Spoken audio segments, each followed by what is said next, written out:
Let's talk about conflict.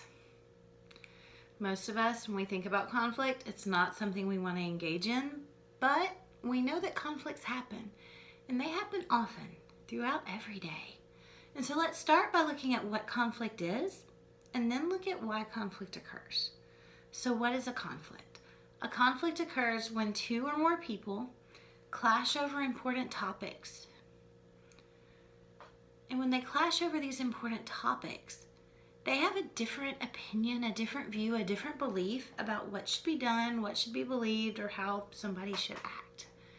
And so when we have conflict, it's an expressed struggle that's occurring between two individuals. They have incompatible goals. There's scarce resources, and that means that the other person or persons are interfering with accomplishing the goals that the person has. And so when we look at conflict, you can have a content conflict, which is a conflict about something external to both people involved, or it can be a relationship conflict that's looking at the relationship between the people or between the two people who are involved. And so when we look at content conflict, the content conflict could be, what movie are we going to go see? What are we going to watch on TV tonight? That's something external to us. Then it moves to the relationship conflict. Who gets to decide?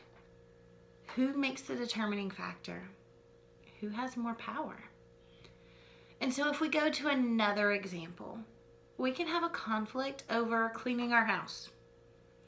And so one sibling tells another sibling, go clean your room.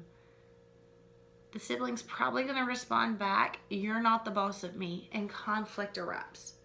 If we change the relationship dynamic and a parent tells two siblings, go clean your room, it might not be as big of a conflict. They may not be as happy to do it, but the relationship changes the way we interpret it. So why does conflict occur? Different goals. When two people have different goals, conflict occurs because one person wants to do this, another person wants to do this, and we can't do both at the same time because of scarce resources. Another reason that conflict can occur is because of face saving. With face saving, I don't want to lose my credibility, or another person doesn't want to lose their reputation or have their reputation diminished. And so we're going to engage in the conflict so that we remain powerful, that we sound like we're experts, and so that we win. Sometimes a conflict occurs because of relationship differences, like we just talked about. Sometimes conflicts occur because we have unclear role expectations. We don't know what we're supposed to do or who's supposed to do it, and so conflict erupts. Different values, different beliefs, even different attitudes can cause us to have different values. In all of these, different conflicts.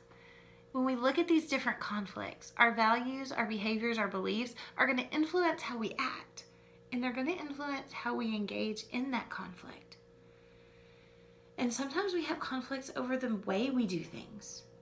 And so, as silly as it sounds, some people have conflicts over how the dishes are put up at home or how the trash can is lined up.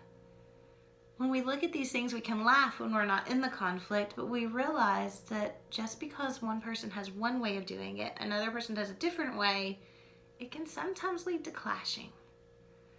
And so when we look in depth at conflict, we realize that conflicts are going to occur.